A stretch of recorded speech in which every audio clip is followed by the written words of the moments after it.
put myself in a trance, and I asked the ego state what its name was. It said blurter. Blurter. Blurting like things it would out. just blurt things out. And then I got its nature. I asked it to show me what it looked like. I asked if he'd be willing to change. He said yes.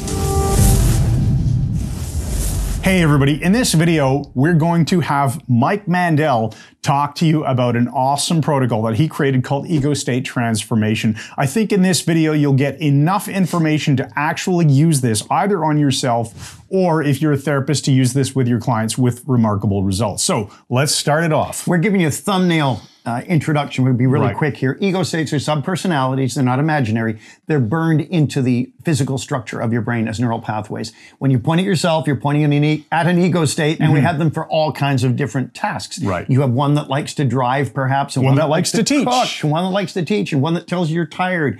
The good thing is, ego states always want to learn, and they always want to develop because they're you. And ego states are all about That's you. right. And so, we do have a video on ego states so that we don't have to spend a lot of time in this video talking about them. We'll make sure that we either put a card up or a link in the description or something to help you if you want more on ego states themselves, and you explain about the bungalow model and all that kind of stuff. So they are parts in NLP. We might call them parts or subpersonalities, or we'll call them ego states, and they're awesome to know about. Right. So where are we going from here? So what I've discovered that's very interesting, it's taken the therapeutic world by storm. Everyone who's tried this has had a phenomenal result, is using ego states for self-work, where what you're basically doing is getting an ego state to present to you its nature, which will be its name, and what it looks like. Now, how do you do this? Imagine you can put it in a chair opposite you. If you're a hypnotist, or if you're not, you're going to have to learn how to do this. Put yourself in a trance.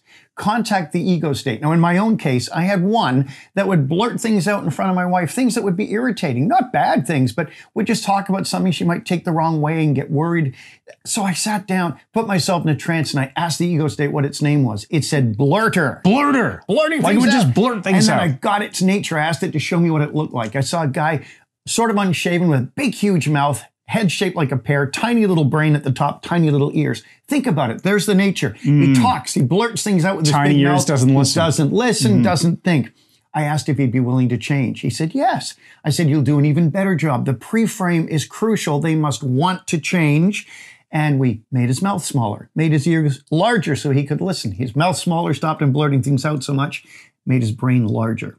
Now, those of you who are NLP trained or know about submodalities, that's what we're doing. Realize that this is visual submodality shifts of that ego state. And we're doing an actual content reframe as well. So we're changing his appearance, and I'm checking in that he feels okay about it. And how do you feel about this? Okay, would you like to continue changing in ways that are wholesome and ecological that all the other ego states will agree with? That's it, it's got to fit in. If I get a yes, he keeps transforming. I check in a couple of weeks later. Now he's clean shaven, he's got an Armani suit on, he's carrying a briefcase, a portable desk, he can make changes on his laptop, he's learning, and he goes on to change his name to presenter. Now realize, these are part of your brain. They are part of your personalities, your subpersonalities. By making changes to their appearance and their nature, it changes their behavior in your life. Absolutely. So ego state transformation, something Mike came up with. It's basically calling out that ego state, getting its name, getting it to describe, or finding a way of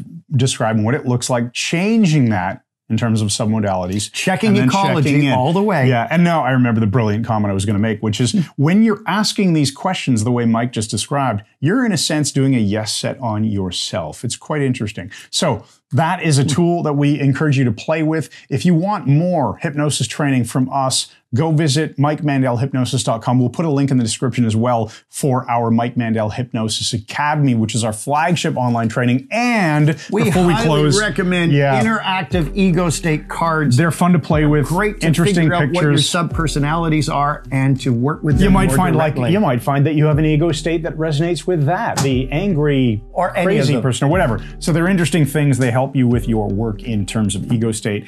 And finally, to close off the video, give us a comment. Let us know what you thought about this video. Have you been doing ego state therapy or any kind of integration work, or if you're using ego state transformation, tell us about it. Subscribe, hit the subscribe button, and then ring the bell so you're always notified of our next videos. See you in the next video.